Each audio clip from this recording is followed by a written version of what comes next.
Feels like it's been such a long time. Sucker blue. I don't want to overreact. What was that? This is going to be a good year.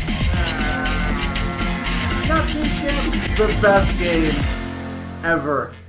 Hello and welcome to Hawks Recap. Game 52 has concluded for the Hawks as they come out of the All-Star break. They come out of their bye week with a nice little win over the Buffalo Sabres by a score of 7-3. That's right, a touchdown to a field goal is the final score in a hockey game. Mark it down. This was quite the win.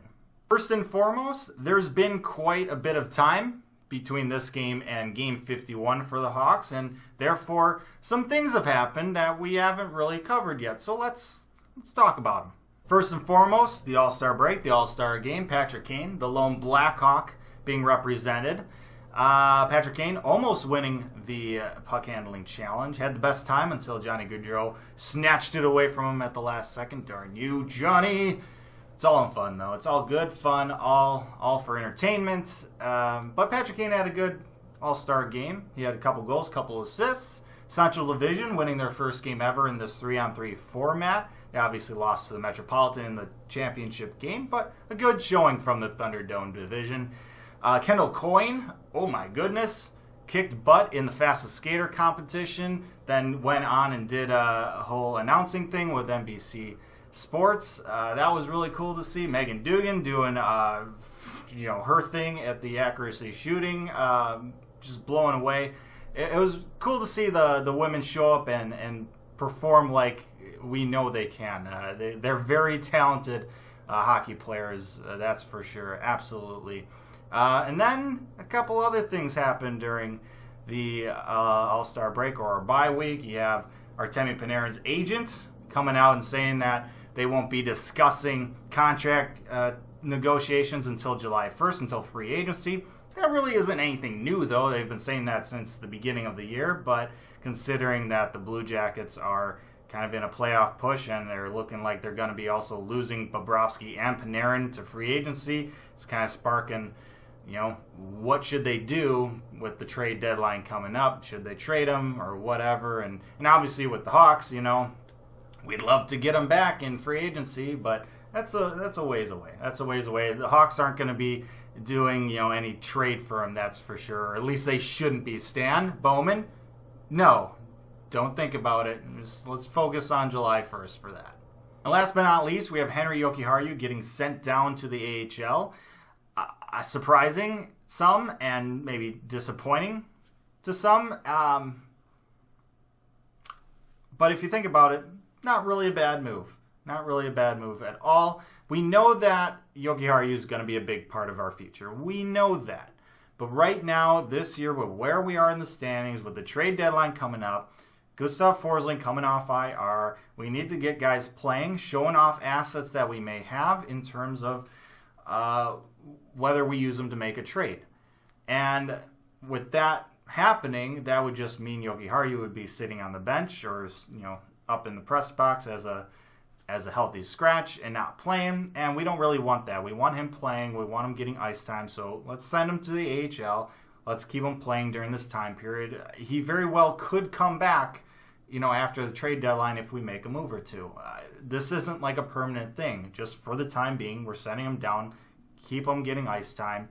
Keep him playing. And of course, he scores his first professional goal as an Ice Hog tonight. So couldn't do it with the Hawks, but does it in his first AHL game. It's kind of nice to see. Oh, and actually, last but not least, reports coming out that the Hawks asking Duncan Keith if he would like to be traded to a contender. I think that's just kind of something GMs do. I don't think this is really much of a story. I don't think Keith is going anywhere. I don't think he really wants to go anywhere. I think it's just kind of a due diligence, respect kind of thing that Stan Bowman is doing. I wouldn't read too much into it. All right, with that said, the game that happened tonight, first period, wasn't too good for the Hawks. They looked like a team that was a bit rusty, didn't quite have their legs, coming off a bye week. I mean, it looked like that. We remember from last year, previous years with bye weeks, teams coming off bye weeks tend to struggle in their first game back, at least in the first period for sure. And, well, the Hawks kind of fit that bill quite well. But Cam Ward played absolutely spectacular in this game. He kept the Hawks in it in the first period when they were getting absolutely outplayed. And with about a minute and a half left to go in the period, Drake Caggiula would get a pass from Gustav Forsling. He's all alone in front of the net. He would just kind of wrap it around, tuck it home, past Hutton and in. Good to see Drake Caggiula get his first goal as a Hawk, get rewarded for his great play that he's had so far with the team. And the Hawks go into the second period dodging a bullet and up 1-0.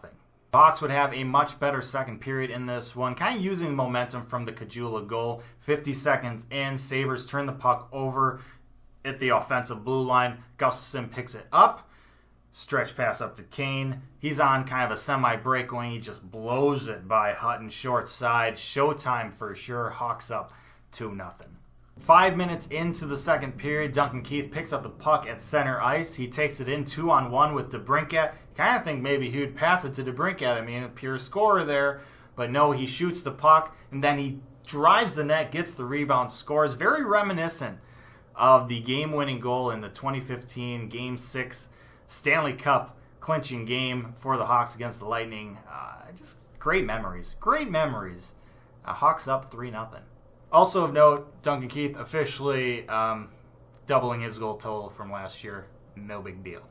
With about 2 minutes left in the second period, Jack Eichel kind of took over for a little bit there. He goes and saves icing, and then basically directly after that redirects a shot past Ward. Just great play all around from Eichel. And 3-1 Hawks now, and it looks like the Sabres may have momentum going into the third period. But as Lee Corso would say, not so fast, my friend. Kampf gets the puck at center ice. 2-on-1 with Saad. He gives it to Saad, and Saad just snipes it by Hutton. What a shot, and the Hawks regain that 3-goal lead going into the third period.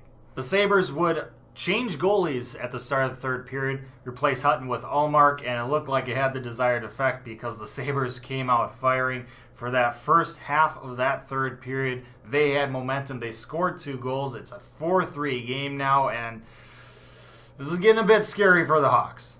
But with about 8.5 minutes left to go in the game, Patrick Kane with the puck. Blackhawks on the rush. He gets it to the trailer, who is Connor Murphy, and he unloads a nice little wrist shot. Goes by Ullmark and in, and the Hawks regain a 2-goal lead, and it seemed like that kind of put a damper on the comeback bid for the Sabres. Patrick Kane would get an empty net goal later on to complete his 4-point night, and then Brandon Saad would kind of intercept a whiff of a pass and then take it in and 5-hole Ullmark to complete the extra point. 7-3 final. Hawks, just a good game, really. Just a good game.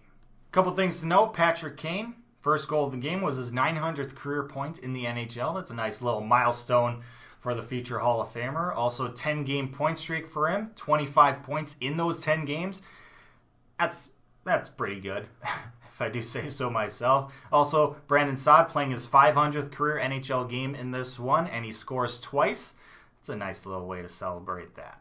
So a 3-game winning streak for the Hawks as they go into Minneapolis to face the Minnesota Wild. Back end of back-to-back. Colin Delia will get the start in net. Hopefully he can play as well as Cam Ward did in this one and give his team a nice shot while they have maybe some tired legs. Although, with the bye week, they maybe have just kind of gotten warmed up here. We'll see.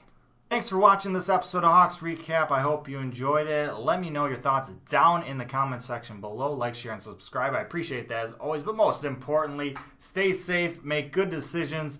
Thank goodness this polar vortex is over with. But I'll see you again real soon here. How about that?